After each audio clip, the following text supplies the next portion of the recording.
All right, let's take a look at our lesson for today. So today we're going to do some more work with solving trig equations. Some of the problems are a little bit different than the ones we did before. For example, on this one, we have a cosecant and cotangent. And, we would like to turn them into the same thing, but that's really not going to be very easy.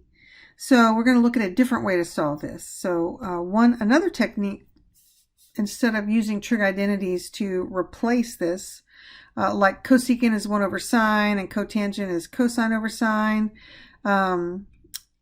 that we could go that route, but that's a bit complex. Instead, what we're going to do is we're going to get each trig function on its own side. So I'm going to add cotangent over. And then we're going to do the technique that we worked on this in Algebra 2, where we square both sides. We're going to square both sides. Now, when we square both sides, we're going to increase the possibility that we have an extraneous solution. You remember that vocabulary word, extraneous solution. That means that it's possible for us to get solutions that are not correct. Why? Well, we started out with cosecant and cotangent to the first power. Now we're going to have them to the second power. So that's adding some more possible answers in. So we have to be aware of that.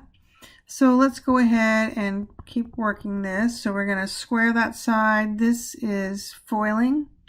Right, so it'll be 1 plus 2 cotangent x plus cotangent squared x. Just a little aside, right? What did we do? We foiled. We multiplied 1 plus cotangent times 1 plus cotangent. First outside, inside, last, and we got this 1 plus 2 cotangent plus cotangent squared. All right, so let's kind of think through this. We do have some squareds. If you recall, cotangent and cosecant are related to each other in the Pythagorean identities.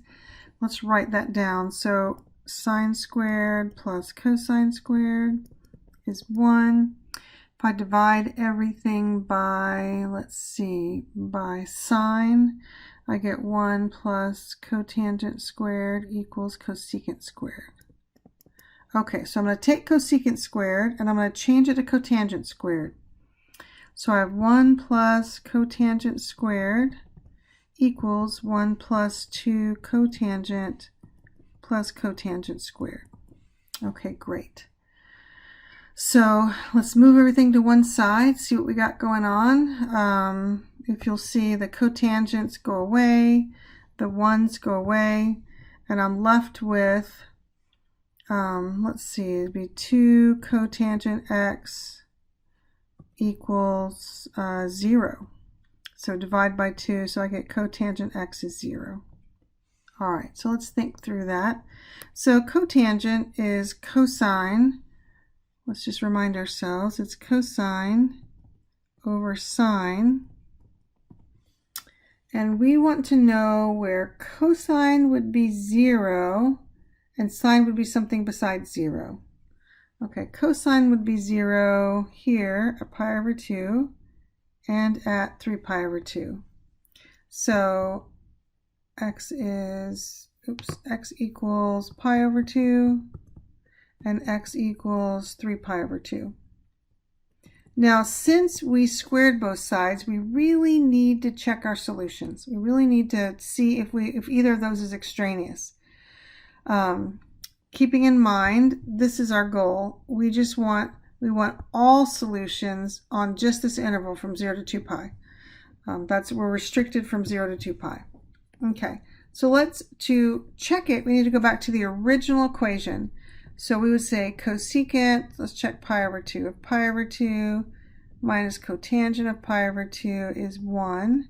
So we're going to check that out. So let's see, cosecant is 1 over sine. So that's 1 minus cotangent.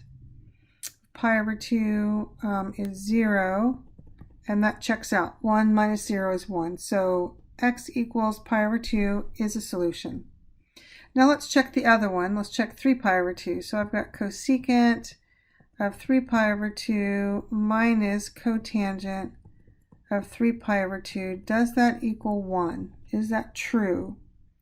All right, so let's see. Cosecant of 3 pi over 2 would be -1 minus cotangent 3 pi over 2 is 0. And that is not true. -1 does not equal 1. So this one is an extraneous solution. And now we're not going to erase it from our work. We're just going to put an X through it and say that it's extraneous. So our only answer in this case is pi over 2. Okay, and why did we do that? Because we squared both sides, and that opened up the possibility, a greater possibility, that we would have an extraneous solution. All right, let's take a look at number 2. On number 2, they want us to find all the solutions on the interval. Okay, so again, we've got the whole, all solutions, and we've got this interval going on, just 0 to 2 pi. There's a couple of ways to do this one. One would be to, since it's cosine and sine, we could, and I'll write a note here, we could transform to a cosine of x minus d. Ooh, that'd be fun. Maybe we wouldn't remember the formula, so I'm not going to do it that way, but it certainly is possible to do it that way. And actually, I think it's a bit quicker to do it that way. But let's just pretend maybe we can't remember that formula, we don't know. Another way to do this one would be the same way I did number 1, which was getting each trig function on its own side. All right, so let's do that. Let's work on that technique. So cosine is going to be √3 minus √3 sine. We square both sides, and I get cosine squared is √3 times √3 is 3. And that gives me, and again, if you need to write it out, please do so, because we're foiling.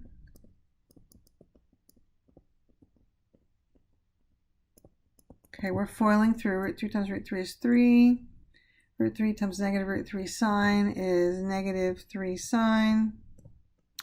Negative √3 sine times √3 is -3 sine. And negative √3 times negative √3 is a positive 3 sine squared. Okay, so we've got a bunch of sines and a cosine, so it looks to me like we need to take the cosine squared and make it into sine squared. So cosine squared is 1 minus sine squared. And so let's kind of clean up this right side. That would be what, minus 6 sine plus 3 sine squared. And we did one like this before, where it looks like if we move everything to one side, we'll get something that looks like a quadratic, and we'll be able to factor. So let's do that. So let's move everything to the right so that I keep the sine squared positive. So that gives me 4 sine squared minus 6 sine x. Move that 1 over. What would that be? That would be what, plus, we subtract, so plus 2 is 0. You know me, I don't really like big numbers. I would divide everything by 2 just to make my life easier. So let's divide everything by 2. And then let's factor. So I've got 2 sine, and I've got sine, 1 and 1. So the back sign is positive, so they both have to be negative. Okay. So 2 sine of x minus 1 is 0, and sine of x minus 1 is 0. So sine is what, 1/2, or sine is 1. Okay, so let's check that out on the unit circle. Sine being 1/2 means that y is smaller, so it's going to be spread longer along the x-axis. So that's what, pi over 6 and 5 pi over 6. So x equals pi over 6 and 5 pi over 6. And let's see, sine is 1 right here. So x is pi over 2. Now I squared both sides, so it's quite possible I'm going to get an extraneous solution. And I actually do. We would go and plug these back into the original. We go back to the original and plug them in. Just saving some time, I'm going to let you know I did already do that. And I discovered that this 5 pi over 6 is extraneous. So what do? We cross through it and we write the word extraneous. And so our answers are pi over 6 and pi over 2. Okay, so I hope that gave us some good practice on extraneous solutions. We have a couple more problems on the back to work. Okay, let's see. So I want to isolate the cosine. Okay, we can do that. So I've got what? Negative cosine for x equals 1/2 minus 1. So negative cosine for x is what? Negative 1/2. So cosine of 4x is 1/2. Okay, this is the one we talked about last time, where it kind of confuses students sometimes, but if you would kind of ignore the argument for right now, just ignore it and determine where is cosine 1/2. So that's the smaller one, so it would be here and here, right? It would be longer along the y-axis since x is smaller, and cosine is positive in the first and fourth quadrant. So 1 pi over 6, 2 pi over 6, so this is pi over 3. And this, we're going from 0 to pi. 0 to pi. We need to go ahead and pick up the other one because we've got to solve for 4x. We've got more steps to do. So 1 pi over 6, 2 pi over 6, 3 pi over 4, 5, 6, 7, 8, 9. This is 10 pi over 6. Which is what, 5 pi over 3. Okay, so remember what we do. We figure out where cosine is 1/2, and then we take the argument and we set it equal to each one of those angle measures. So we've got 4x is pi over 3, and 4x is 5 pi over 3. All right, looks good. So I'm going to multiply both sides by 1/4.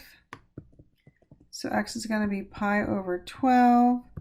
And x is going to be 5 pi over 12. Okay. Now they want all the solutions in the interval 0 to pi. Okay. So let's figure out what our period is. So period equals 2 pi over b is 4. So that's what, pi over 2. Okay, the period's pi over 2. And we want all the solutions in this interval. Okay, so those are my first solutions. I'm going to need to add, let's see, pi over 2 in terms of 12 would be what? 6 pi over 12, right? 6 pi over 12 is the same as pi over 2. Okay, now let's figure out what pi is. That would be 12 pi over 12. All right, so pi over 12, we're going from 0 to 12 pi over 12. Okay, great. So I've got pi over 12, x equals, and I've got 5 pi over 12. All right, let's think what else. So if I add 6 pi over 12 to 1 pi over 12, that gives me 7 pi over 12. Okay, that's below 12 pi over 12. That's looking good. If I add 5 pi over 12 plus 6 pi over 12, what does that give me? That gives me, what, 11 pi over 12? Okay, great. 11 pi over 12. And these are all the solutions between 0 and pi. Okay, we okay with that? Okay, great. This last problem is a calculator problem. So I just want us to be comfortable with using the calculator. And we want radians, so we need to make sure our calculator's in radians, and we want to round to the thousandths. And we want to solve, and we want all the answers between 0 and pi. Okay, so let's figure out what we would do. So what will we put in our calculator? Let's see, so I could rewrite this as arctangent. I could say arctangent of -2 equals theta. I could do that. So then we could put arctangent of -2 in our calculator. That would be good. Before we do that, let's get our kind of idea on what's going on. Our period for tangent is pi. Okay, so basically we just want all the solutions in one period from 0 to pi. Okay, so let's find that. I'm going to pull up my calculator and we're going to go to calculator. So we're going to do inverse trig. So we want inverse tangent of -2. Let's see, I'm in radians. Yay, that's what I want to be. And I want to hit control equal or control enter so I get a good decimal approximation. So let me transfer that to my paper. Your calculator can only find the principal value. That's all it knows how to do. It can only find function values. So -1.107. Let's go. So theta is -1.107. Okay, so I know that that's not between 0 and pi. So 0 less than equal to theta less than equal to like 3.14 blah blah blah, right, pi. So that's a negative number. That's not okay. But we have the period of pi, right? So that's kind of helpful. We can add pi to that. So let's think about this. So tangent is negative in quadrant 2 and quadrant 4. Okay, so if we roll backwards, that gives us our -1.107. So that's a quadrant 4 angle. Okay, let's think about that. So I need to add pi to that to get it out of that quadrant. So I need it, I can't go negative, right? I can't go negative. So we need to be positive. So let's take -1.107 and let's add pi to it. And we would do that with our calculator, and I did. And I got 2.034. So let's see where that is. Now we just want our answers to be between 0 and pi. So we're just looking at this location right there, just between 0 and pi. That's all we want. We don't care about the fourth quadrant one because it's not in our interval. So if I add pi to that, and I got the 2.034, that actually, so because this is 3.14, this is around 1.5, this actually is a second quadrant angle. So theta is actually 2.034.